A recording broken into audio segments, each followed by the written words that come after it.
নারী পুরুষের ঊর্ধ্বে, তার প্রতি সশ্রদ্ধ সম্মান জানাচ্ছি, শ্রদ্ধা জানাচ্ছি এবং দীর্ঘদিন তার সাথে খেলাঘরে একসাথে চলার সুবাদে মানুষটিকে যেভাবে চিনেছি, দেখেছি, মানুষকে তিনি যেভাবে ভালোবেসেছেন, দেশ প্রেমের একজন উজ্জ্বল নক্ষত্র হিসেবে তিনি আমাদের সামনে আছেন।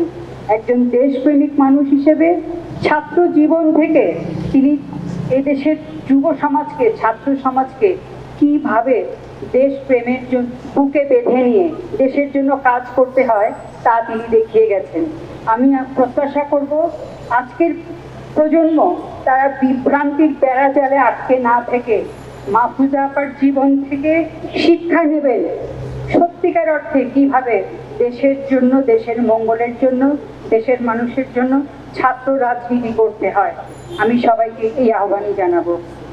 অসীম শ্রদ্ধা আবারও মাহফুজা আপার প্রতি।